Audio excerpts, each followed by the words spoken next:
Hello, beautiful people. We are finally back with part two of God Beyond Religion, and we're going to lay the foundation of this episode with the question, why does the God of the Old Testament seem so different from the God revealed by Jesus?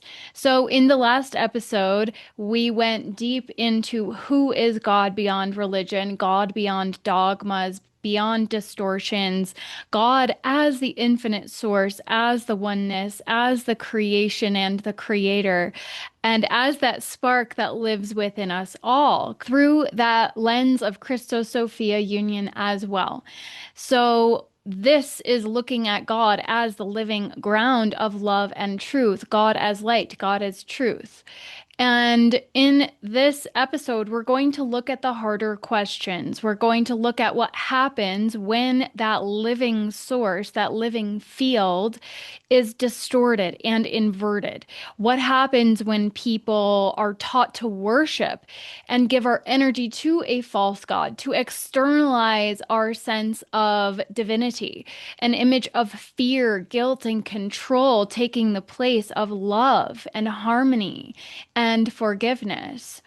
So, what happens when we are disconnected from the true divine creator? So, of course, we are looking at this primarily through the lens of the patriarchal religion.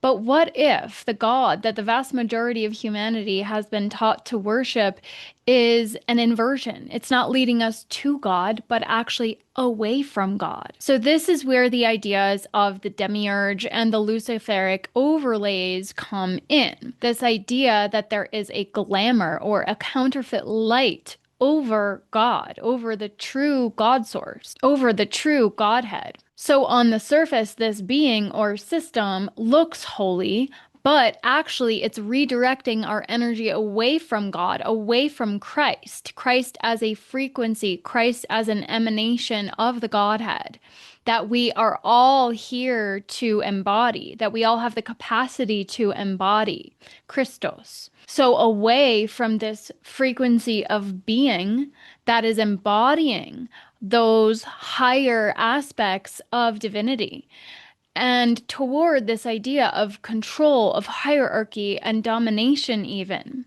And if we take this further and trace it to its root, this overlay, kind of getting into the demiurge as well, we arrive eventually at what a lot of mystics call the Antichrist. So the opposite, the inversion of life, is essentially what it is, what it represents. So I see the Antichrist as not necessarily just one being, but a system, a frequency that opposes the Christos Sophia within us, that opposes the frequency of Christ consciousness, that opposes humanity accessing its own divinity, that demands obedience in exchange for acceptance, that demands certainty in exchange for sovereignty. I just saw a flock of birds as I looked up. We are meant to get our wings back in this lifetime in the way that I see it. God is love, God is life itself. Another flock of birds.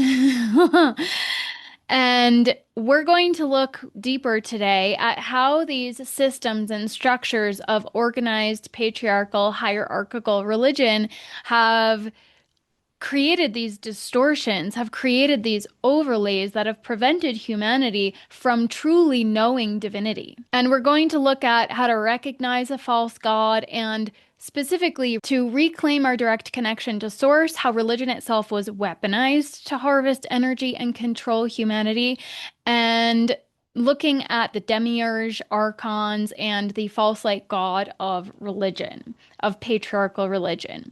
So, before we dive really deep into this, I just want to acknowledge that this episode is coming out late once again because I was going through my own process on the day that I normally release it. I was ill in bed. I had an insane weekend that took me totally out of my normal routine. It wasn't bad, it was just a lot. And then here we are. I am recording this the day after the Israeli-Palestine ceasefire. Is it going to last? That is not something that I am going to address so directly in this episode, I always trust the divine timing of things. And again, I am going to try and get back to my normal schedule, but I am trusting that because there is so much going on in the collective right now, energetically, that I am being guided on higher levels that are beyond my conscious awareness most of the time, and only in hindsight makes sense for me to delay certain episodes, to wait to record these specific episodes because they are actually so timely. And I'm just trusting the process and going with the flow. I have to practice what I preach, right? And so this is what we're doing. So thank you again. And I do want to note as well that on YouTube on Tuesday the 14th, normal episode day, I will actually be going live. And I will also be going live on Zoom. So you can reach out to me directly if you would like the link. It's going to be an open transmission. I'll be live on Zoom and on YouTube. I just a heads up, FYI, I'll be monitoring the chat on Zoom. I don't know that I'll be able to monitor it on YouTube as well, simply because I'll be on my phone and I don't actually know the logistics of that as well. So that's just so you know. But there's no registration required. You just get the access link for Zoom if you want to join, or on YouTube. It's already up there, so you can go onto my profile, or I'll link it below as well in the description. So you can hit the notification button so you know when it goes live if you want to join for it live, because I was actually going to host a masterclass that date and everything shifted in the last week. I got a download for a new program that pushes back the other program, and the masterclass, I was like, okay, am I going to still host it? Am I going to pivot it? Am I going to change it?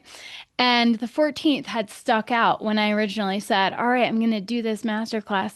And I felt this particular niggle about doing something on that date. And then all this information came into my field about this very specific harmonic convergence, this cosmic convergence. So we're going to be looking at the three-eye atlas comet that's coming in, the other comets as well, the calendar convergence that I am referencing, what that's all about, the upcoming season between solar Samhain and winter solstice, which is very potent, and the cosmic mother frequencies that are coming back in, which actually ties into these episodes of God Beyond Religion. Because who is God? Mother, Father, God. So we have been missing half of God, which means we've been missing half of ourselves, is one simplistic way of looking at it. So I'm going to dive deeper in that transmission on what the restoration of the Holy Mother looks like, what that means when she's coming into the planet. So we're going to go deeper into that. So I wanted to notify you because that's going to be a special event that is live. So if you'd like to join, I would love to have you there live with me. And again, Zoom, I'll definitely be able to monitor the chat. So if you're curious, feel free to reach out via email or DM me on another platform. Without further ado, let's dive in. So let's start with the true original meaning of religion, the Latin meaning of the root of the word religion, which is religare. I don't know if I'm pronouncing that correctly, but it means to bind again, to bind. What? So what is religion really? So there's some author, I believe he's an author, who also defined it as a conveyor belt into the mouth of a hungry ghost. So looking at it from this frequency of binding, it's telling us right there in the name, what's in a name? Everything, in fact. Another distortion there. That religion, the actual purpose of religion is to bind humanity, to prevent us from accessing divinity, to bind our souls even potentially. And depending on how deep you want to go, it gets pretty dark when you actually look at the true root of the word. But anything that is preventing us from accessing divinity is in service to the dark, not the light. So it is dark. It is dark to keep humanity suppressed, to keep us disconnected, to keep us shut down. And so this is why I think we've got to get really honest with religion and who it's really serving, the God that it's really serving. Because we have this fundamental paradox of the God of the Old Testament, it's this wrathful, lawgiver, vengeful God energy versus this God of pure, unconditional love and forgiveness. So, how do we reconcile that contrast, that ultimate contradiction? Really, it's really a contradictory frequency that we read from the Bible. And so, depending on what passage somebody chooses, will fundamentally alter our perception of God, of who God really is. So, are they actually the same God? So, again, what I really want to do is just peel back the veil, the layers, to reveal the difference between true source, true God, and the false God archontic system that has been running the show and pulling the puppet strings that are controlling humanity, is one way that I really like to look at it. We're also going to look at this through a little bit more of a forgiving lens and looking at the evolution of God in the Old Testament versus the New Testament through this idea of progressive revelation. So I'm going to get into that as well. So looking at progressive revelation versus false overlay. And I also just want to acknowledge that this is such a vast topic, such a deep topic, such a nuanced topic. The more that I was doing research to add in a little context here and there and there, I was like, oh my gosh, this could be 5 episodes, truly. So let's see how I do in this one episode. And we'll take it from there, right? As this podcast itself evolves. But I want to give a comprehensive overview with these episodes, not necessarily dissecting every single passage, of course, but to create a framework, really, for us to broaden our understanding of this process, of this journey, and the overlays that have prevented us from actually being able to access this sense of freedom and oneness and connection. So let's get into it. The two faces of God, the Old Testament versus the New Testament. So we have this idea of the false God. So we're going to get into the Gnostic perspective, the concept of the Demiurge. So the Demiurge is like this lower creator being that was actually mistaken for God. So Plato actually presented a more benevolent Demiurge who created an imperfect world, but a good world due to inherent flaws in existing matter because it is not pure God source. There is flaw in material creation. So it wasn't intentional that the world was imperfect, but it did it, the demiurge did its best with what it had, right? But then this concept of the demiurge evolved pretty dramatically through the lens of Gnosticism. So it became a lesser and ignorant, even malevolent divine being that was responsible for this oppressive material world. And they really saw the world as a prison. I personally, I have to be entirely honest, I have not personally gone deep enough into Gnosticism that I have a complete understanding of all the nuances and perspectives on how they see the world. There is a lot that I resonate with, but this aspect of their theology, I don't really totally resonate with that, the world is a prison. A lot of people call it an earth prison. I believe that's more of an overlay that was put on the earth that made it into this prison-like existence, the matrix that was placed on us through mind control, and stuff like that. So, take that as you will. And I am taking it day by day as I go deeper into my own studies and learning, right? I give myself the permission to change my mind as new information enters my field constantly. And that's how I feel we actually evolve. So I think that's the best way to be about all of these very big concepts and topics because we have been so disconnected. And then we have mainstream religion that often collapses God as infinite source into this judgmental patriarch that demands fear and obedience from his worshipers. So for me, the bottom line here is that when we worship fear or guilt and control as God, we're actually giving our energy to a false construct. Because if it's not love, if it's not promoting life, then what is that being really? What is that entity, that energy really? What is it rooted in? Who is it truly behind that facade? So, wrath, laws, genocide versus the ideas of mercy, forgiveness, grace, unconditional love. There's a huge distinction in those frequencies and energies. So, are they the same being? Are they serving the same source? So before we get too much deeper into that idea of false God or Old Testament God versus New Testament God, I do want to anchor in this idea of progressive revelation versus this idea of like a false overlay over the true God. So progressive revelation is the concept that divine truth is revealed gradually, organically over time through a series of messengers and scriptures, not necessarily all at once. So that it's like this organic revelation or even evolution of divine truth. So in Christianity, what this means is that God's plan is unveiled through successive biblical periods, for example.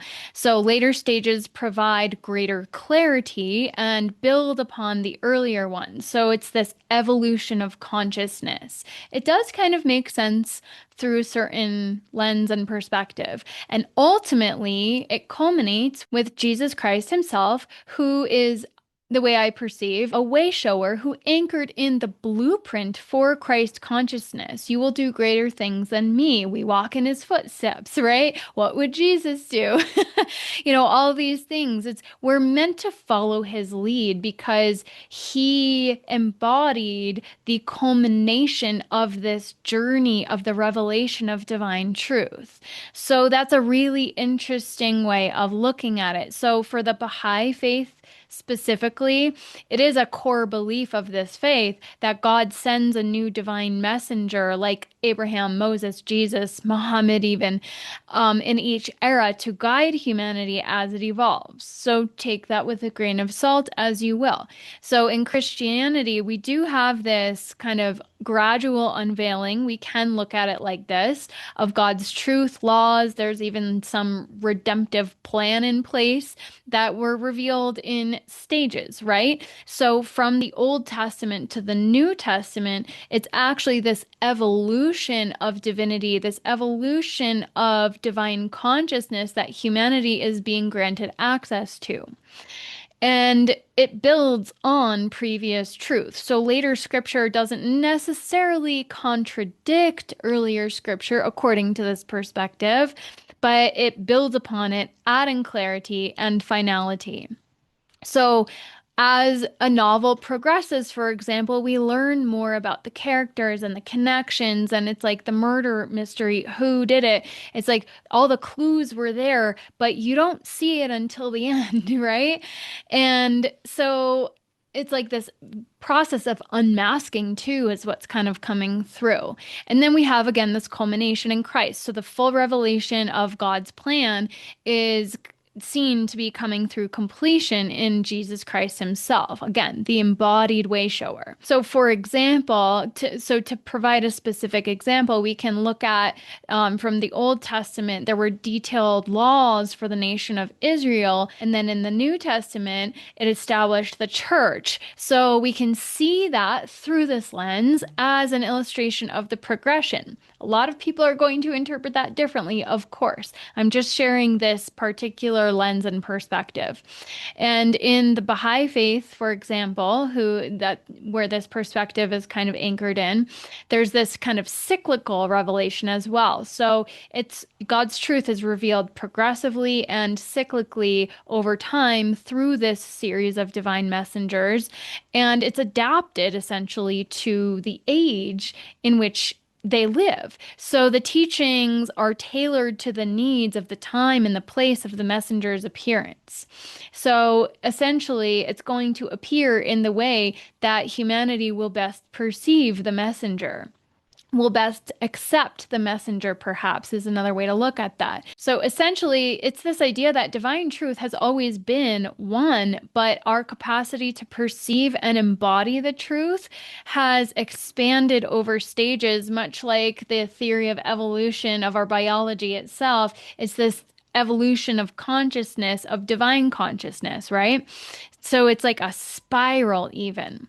So it's an interesting perspective because then we get into the differences in the character and behavior of the Old Testament God, Yahweh, who is often depicted as wrathful, jealous, vengeful, invested in laws, sacrifice, punishment. It's the idea of the Punisher God. And he commands wars and genocides and purity codes and stuff like that. Then we have the Crusades and the wiping out of the Canaanites, stoning people for breaking laws. That's a pretty intense energy. That's a pretty vengeful, wrathful energy. That doesn't really feel very loving or life affirming. To me, God is love and affirming of life.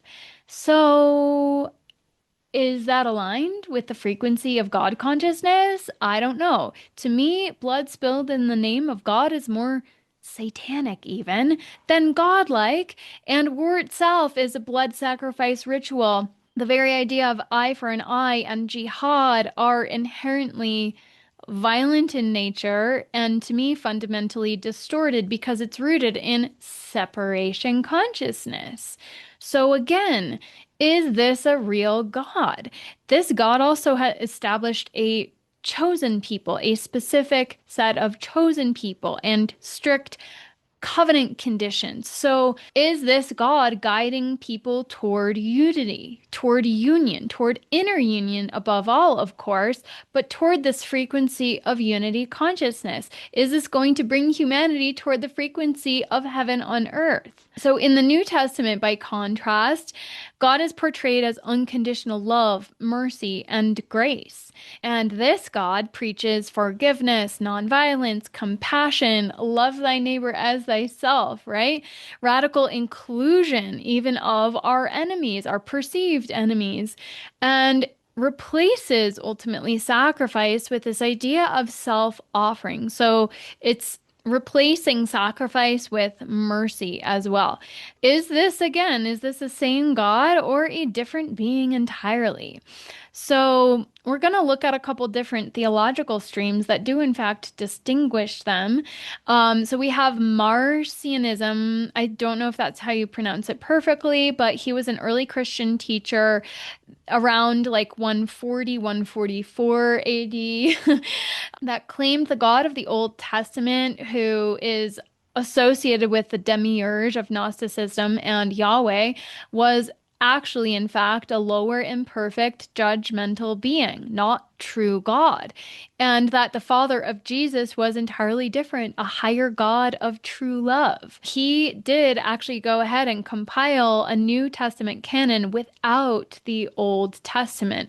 He was labeled by the church as a heretic, but his ideas really did filter down. They didn't just disappear entirely. And then we have, of course, Gnosticism and early mystical Christianity. So many Gnostic texts speak of the Archons and the Demiurge, who's also known as Yaldabaoth. I don't know if I'm pronouncing that correctly either, but yeah, we'll move forward. Who is a counterfeit creator who entrapped souls in matter. Again, this being is associated with Yahweh. So the Yaldabaoth being is the son of chaos, according to some, who is basically this very antagonistic figure who manipulates reality to maintain control and literally block humanity from accessing spiritual knowledge. So again, is this God? And then we get to the Christos Sophia energy. So the Christos Sophia in this cosmology descends from the higher realms to awaken the souls out of the Demiurge's matrix. So it's very interesting to me. And I have not, in fact, gotten through this book. I've barely read any pages because I have been in a process, so it doesn't even matter. But this is Not in His Image is a book about Gnosticism. And so I have this book right here, and as I was wanting to do a little bit deeper dive into the Demiurge, I was like, let me pull out that book. Of course, I have it right here, see what it says. And knowing very little about what it had to say about Gnosticism, I was like, let me just open to a random page. Literally didn't even look at the contents, didn't look at where I was going. I just opened to the random page and I end up in the chapter, The End of Patriarchy, or History's Hardest Lesson. I don't know. I believe the chapter is, yeah, The End of Patriarchy. And on the page that I open to is Humanity Betrayed. So I scanned through this page, and sure enough, I see them talking about Yahweh and the God of the Old Testament and the archontic tactic. That is to replicate and dissimulate so that the replica carries values contrary to what it copies. So basically, it's a false counterfeit counterpart of the true God. And this God demands that history be a single plot of which he, who stands beyond the world, is the sole author and executor. So I thought that was an interesting line. So it's bringing in another nuance of how this God likes to control humanity, not just through religion, but through storytelling itself. And we are by nature storytellers, and we learn best through story. So if this God can control the story of humanity, he can control essentially the consciousness of all of humanity. So the male deity imposes a totalitarian drama whose outcome depends on supernatural intervention, right? So the archontic replication is not mere imitation, but a process that insinuates values working against life, anti-life, anti-Christ. Counter mimicry of humanity's storytelling genius gives patriarchy its supreme advantage over the genuine and spontaneous evolution of our species. So, again, that comment, that last sentence about storytelling. So, patriarchy is basically given precedence and advantage over the genuine and spontaneous evolution of our species. And I believe that is more so the evolution of our consciousness at this stage in the game. But I thought that was absolutely divine guidance that had me open to that page because it just adds a layer of richness and depth to this conversation about the aspect of storytelling itself being controlled. The story of humanity, of the creation of humanity. This is the most fundamental story of all time, right? And then on the previous page, because I had been looking for the Demiurge, I sure enough found the root of Demiurge. When she shamed the Demiurge, Sophia called him Samael, the blind one. In Zoroastrian religion, Drug, I don't again know if I'm pronouncing that correctly, opposes the principle of truth and justice, Asha. And there is the root of Asherah, by the way. The English word truth derives from the archaic root dru, tree, related to the Greek dryad, tree nymph, and the Celtic word for shaman priest, druid. Truth is about trees. Interesting, because what I was also looking into, but didn't really incorporate in depth into this episode, was the inverted, distorted Kabbalistic tree of life. And I know a lot of people find a lot of answers through the Kabbalah, but through my understanding, the tree of life, that is the foundation of that entire mystical tradition, is missing two very fundamental spheres, and it is not actually the true tree of life. So, anytime there is a distortion in the foundation of the teaching, it's going to create a frequency fence. So, the simplest way that I look at it is it's 10D versus 12D. It's going to get people a huge part of the way there, but the frequency fence prevents people from getting all the way there. So that's a whole other episode for another time. But when I saw this sentence, these couple sentences about the tree, I was like, oh, wow. And yeah, I might, have to read this whole book and then do a little bit deeper dive into Gnosticism in a future episode because in the beginning it was talking about the Celts. I just kind of opened to a random page as a different random page as well. It was talking about the history of the Celts, and there's some fascinating tidbits in there that I wasn't aware of myself, and I have a lot of that Celtic heritage in me, so it has depth and resonance for me personally. So and then one more line from here. Jehovah is the arrogant God who models reality and imposes a model reality in place of life's organic unfoldment. So, this idea that we're living in a false hologram, a false reality that mimics. So, if we know anything about the way that the dark forces work, is that they cannot create anything. They can only take true organic creation and distort, corrupt, invert it. And so that's essentially how I interpreted that Jehovah is actually a distortion that is perpetuating a distorted, inverted reality. I have been calling it the inverted matrix for some time now. The matrix of this reality that we're currently living in, and what we're here to do is dissolve the veil, dissolve the matrix. That was the frequency of the energy coming through for Solar Sawen, the upcoming activation that I'm hosting. So I'll add details for that as well, because this is literally the process that we're going through right now, all of us collectively, is we are dismantling the false systems and structures externally. We're witnessing the chaos and the collapse, or the chaos that comes from the collapse, but it's also being dismantled internally. So the false father, the false mother, the dark mother energy I've been seeing come up a lot in the collective as well. And so we are dismantling these structures internally and externally so that we can access, we can move beyond the veil, dissolve the veil on our consciousness, and access that true cosmic divine truth that is wanting to be anchored through us, through our vessels. And so understanding these nuances becomes very, very helpful because it provides context for the fullness of the distortions and the depth of the veil that we are needing to dissolve and to, we can call it tearing and breaking and all of that, but I actually prefer the term dissolve because light just, takes its place and it just dissipates and is transmuted and alchemized back into the frequency of wholeness, truth, love, and oneness. So this is all, it all comes together, right? Just going to look at a little bit more textual evidence from the Bible as well to anchor this in.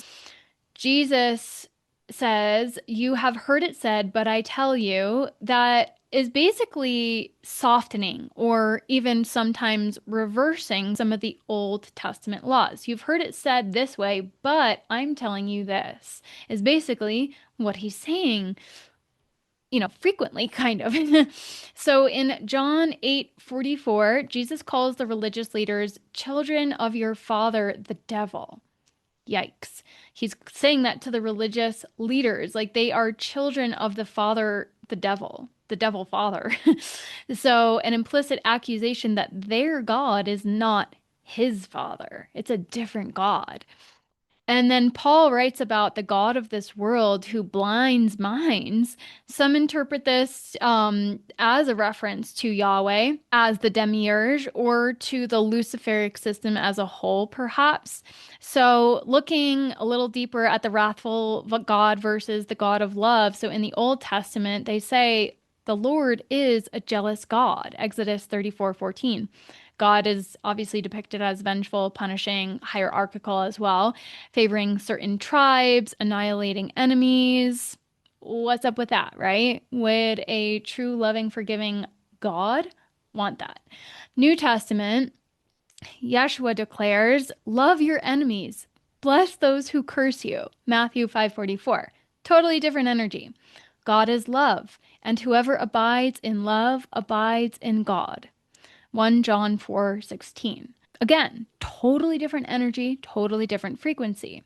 Could this be where some distortion entered, where the jealous, wrathful aspects of the Old Testament were basically retained and then re-weaponized through fear-based religion? If we're looking at this through the lens of the progressive revelation, maybe we were evolving or it was reflecting the evolution of our consciousness, but they took the Old Testament and kept that stuff.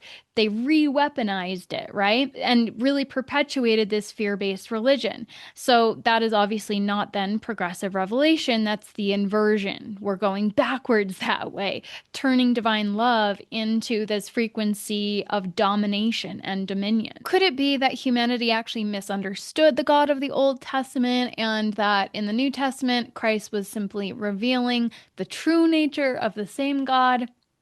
Possible, but I also look at this through the lens of more modern ascension teachings as well, that there is actually a collective of Yahweh that their sole purpose and intention, kind of through the Saturn matrix, is to bring this distortion of overlay onto humanity. So basically, Archons and self-anointed gods is that perspective of Yahweh. So, take it as you will. Take this progressive lens if you like, but I kind of perceive it more as these energies, and perhaps that's just where I'm at on my journey because this is actually the kind of energy that I work with clients to clear from their field.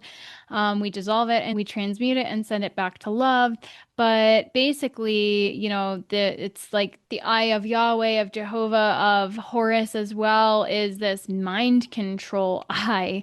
So it's really not this all loving, all benevolent, all seeing eye. So, of course, a lot of people on the spiritual path have left religion behind, and usually there's a reason for that. It's because religious institutions, a lot of us can feel that there is this fear-based energy running through it, this controlling energy running through it.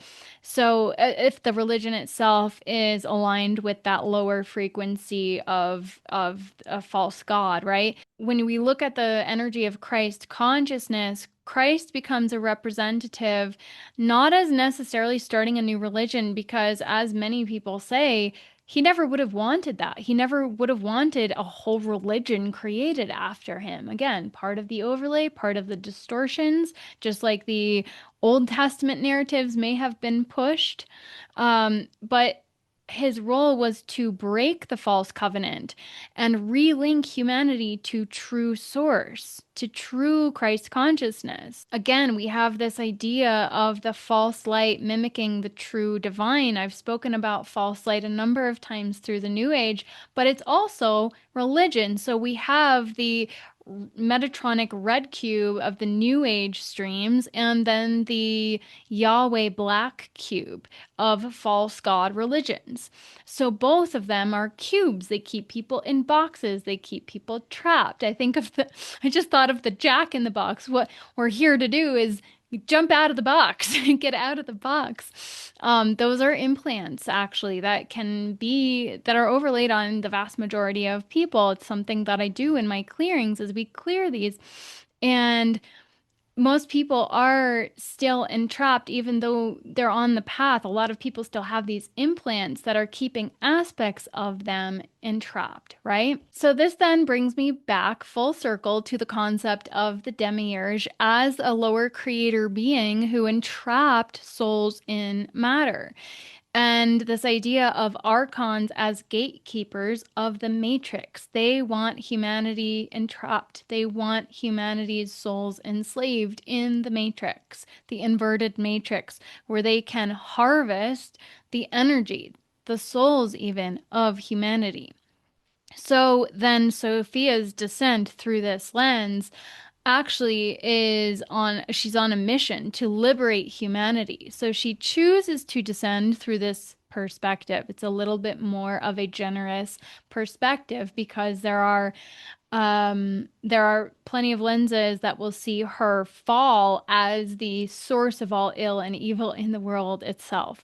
So this perspective sees Yahweh not as the ultimate source, but part of that controlling system. So another example of the Old Testament to the New Testament is going from external law, which is top-down hierarchy type energy, to inner law. So God in the Old Testament, of course, is portrayed as a lawgiver, external authority that demands obedience.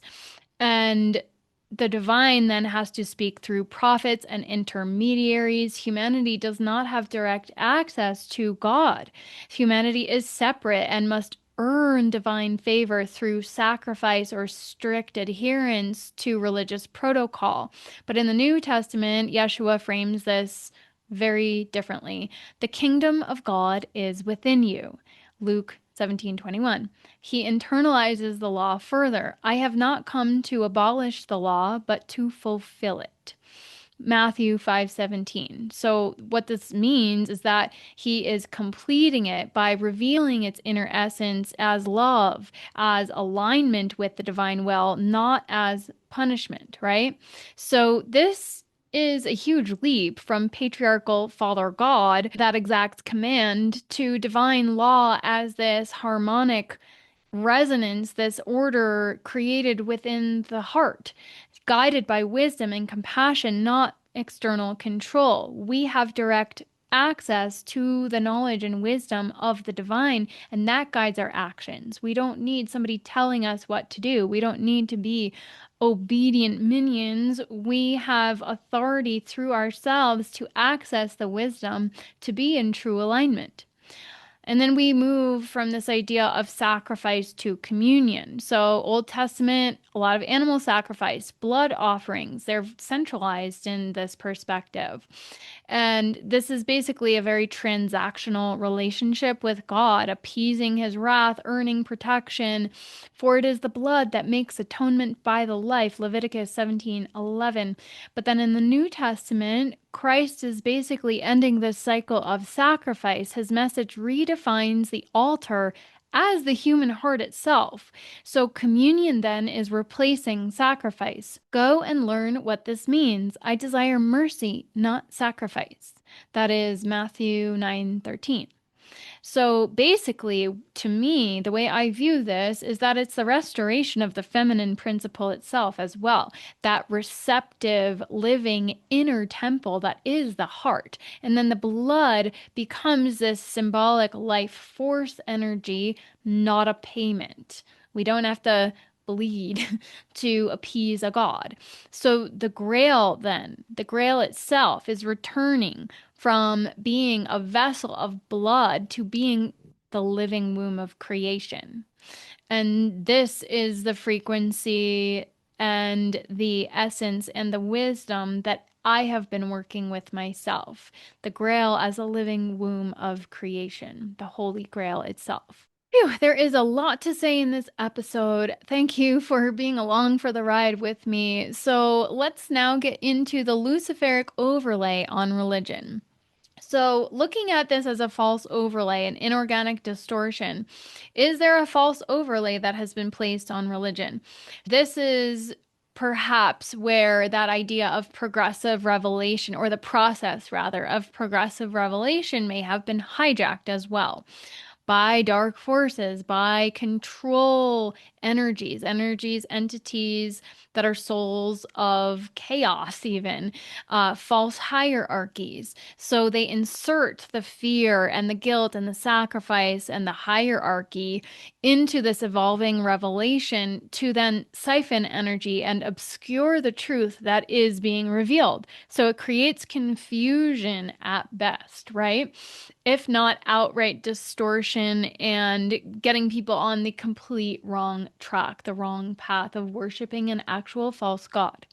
So it's possible that not every shift in the scripture means an altogether different God, but that the revelation got interrupted, overwritten, hijacked, distorted, and that's where it entered. So then, getting into the Luciferic overlay itself, looking at it through that lens, that theory, Lucifer is, of course, originally the light bringer, a force of knowledge, a force of autonomy, not necessarily inherently evil.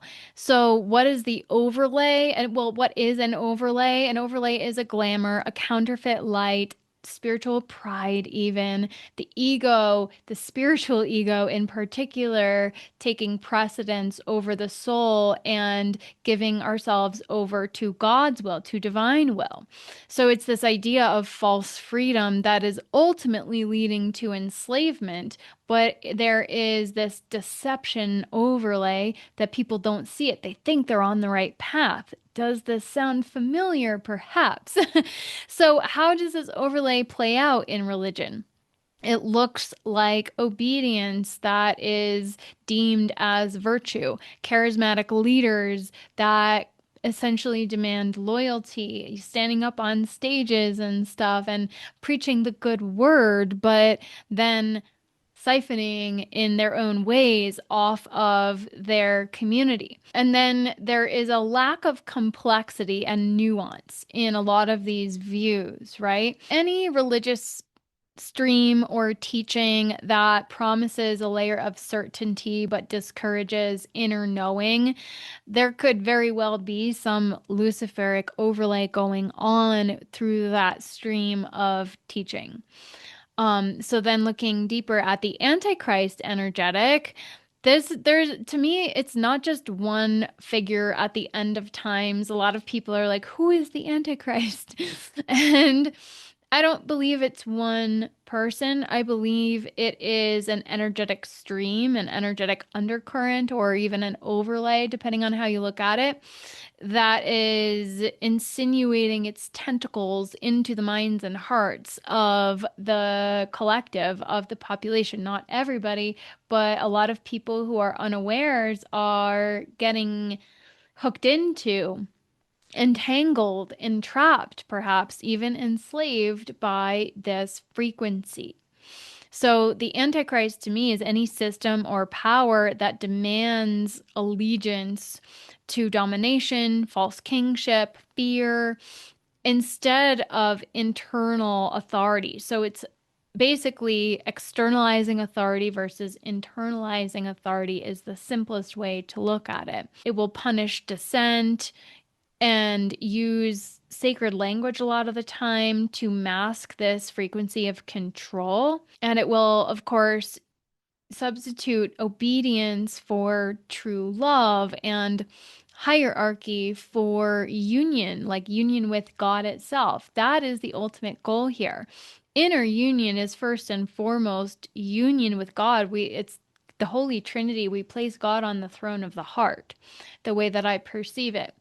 So, a lot of political movements are co-opting Christianity. Of course, we have right-wing Christian nationalism as kind of the extremist form of things that captures energy for a particular agenda.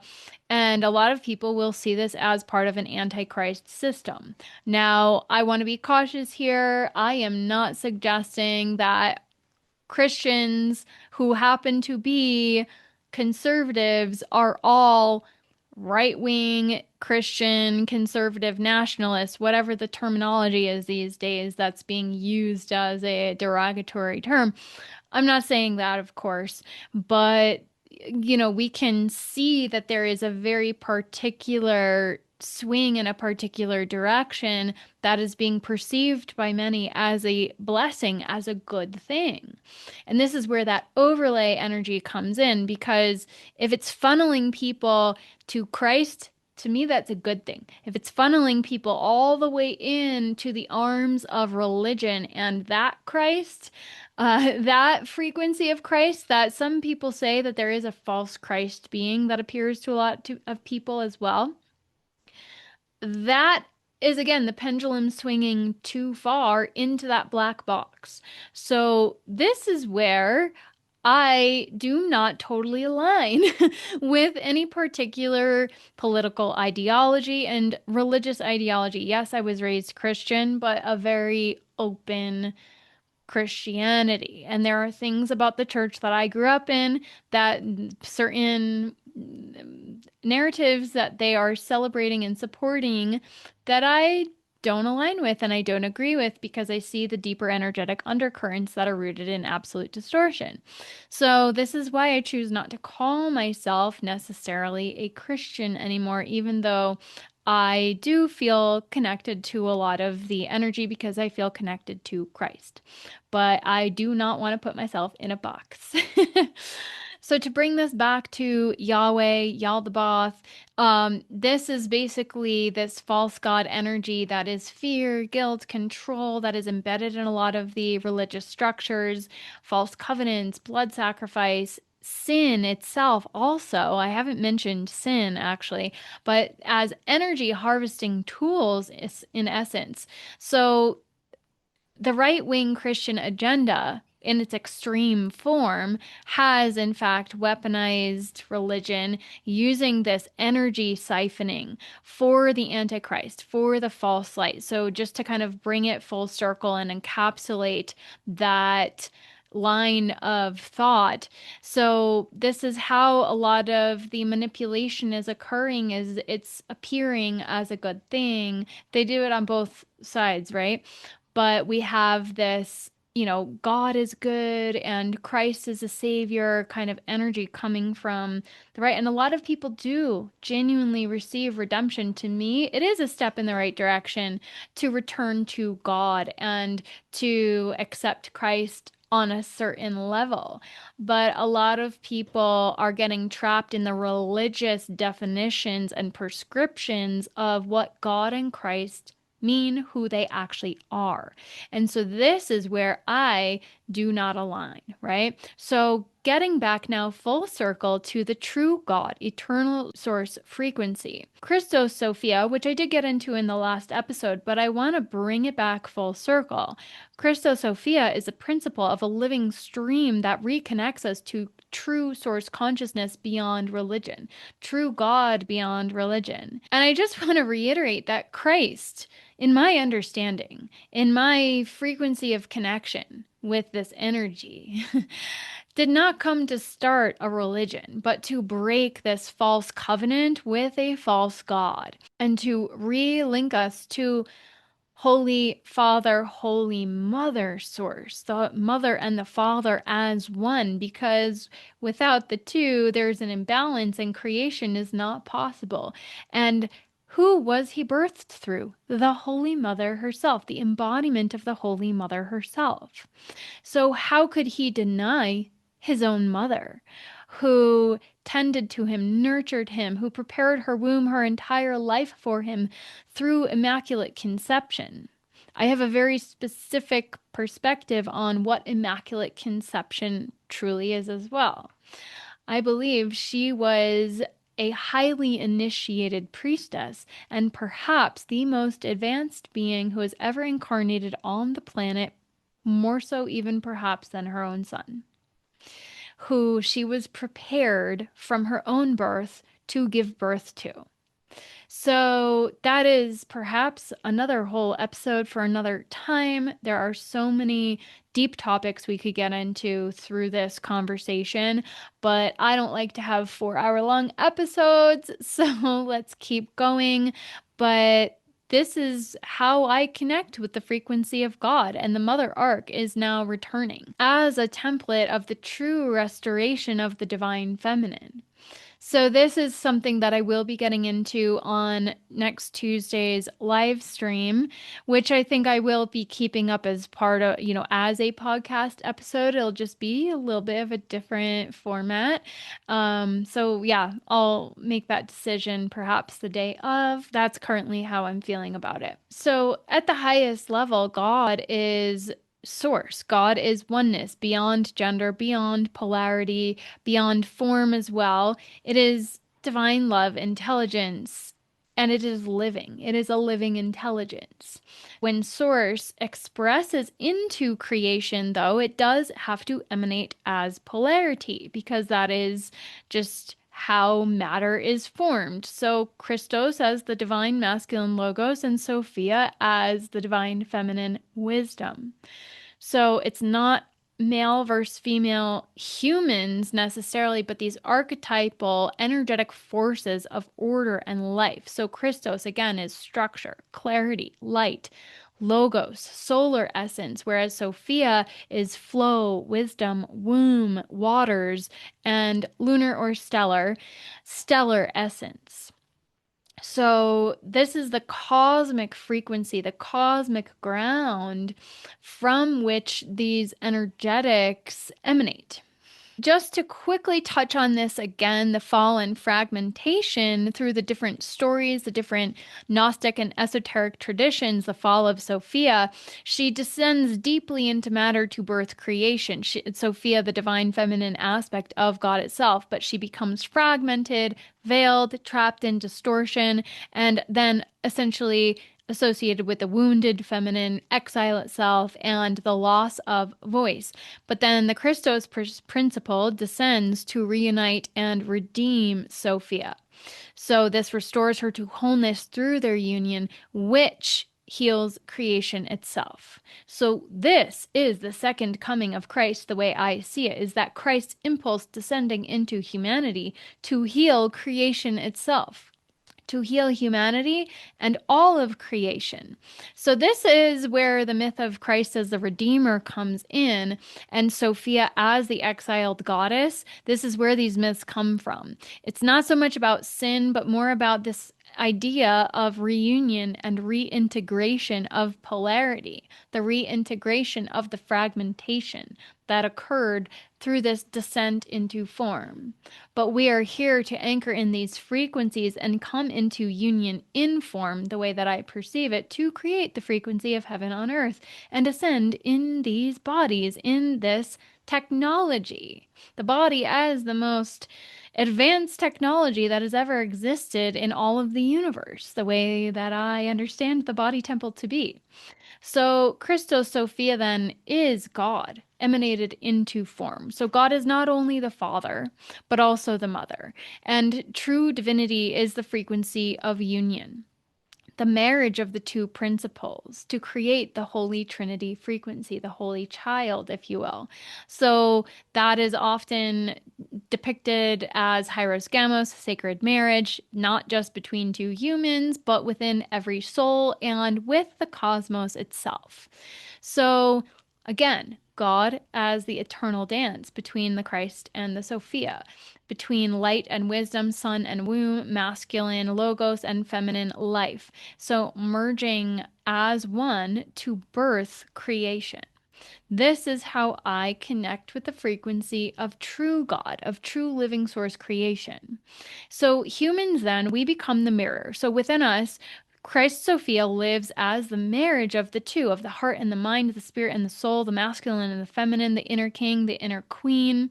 So salvation is then more about restoring wholeness inside and in the world as a whole. So we reunite our fragmentation with the inner Christos and return into wholeness. So some people are calling this the Sophianic return, The Great Restoration is one way to look at it. I have been using the word restoration a lot myself because that is precisely the frequency and energy that I've been feeling.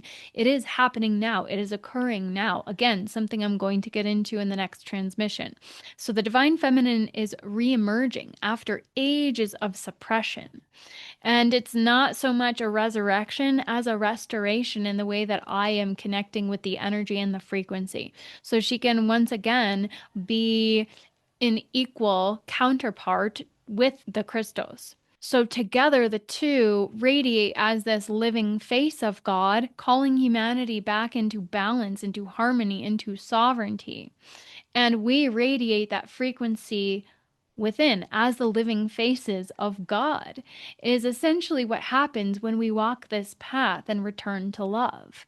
So, how do we tell the difference between true source frequency and the false light archontic systems? To wrap this up, we look through the lens of inner resonance, fear versus love, coercion versus freedom. Do we feel a sense of constriction or expansion from the teaching? Not necessarily a triggering, because sometimes the triggering is so that we face a shadow aspect of self that is still rooted in the distortion. So don't make it about triggers, make it about a particular feeling when you actually go into your heart. What feels more expansive? What feels more constrictive? What brings you into the frequency of love and wholeness and freedom and liberation versus the opposite, right? So, direct connection with source is the answer of the time.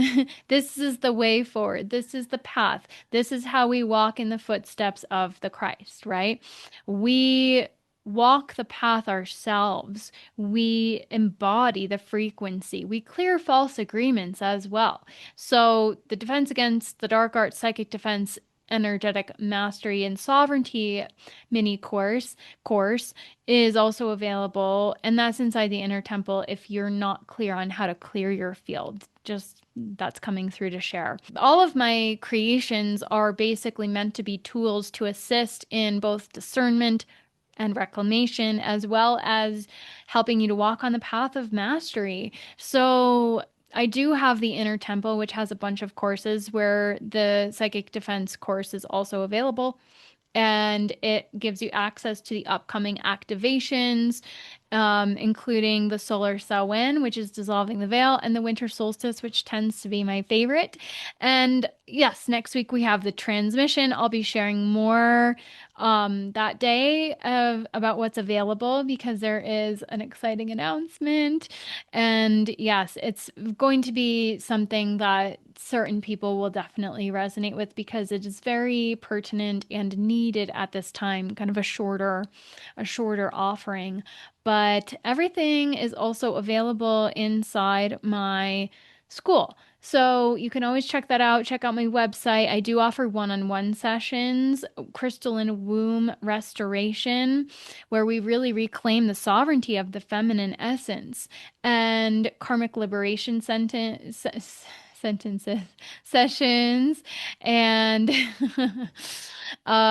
soul blueprint activation and restoration sessions. So I always do a very deep clearing of the field so that we can see what's there that is blocking us from embodying our true frequency and essence of divinity. So with that said, let's wrap it up with a little bit more of the discernment.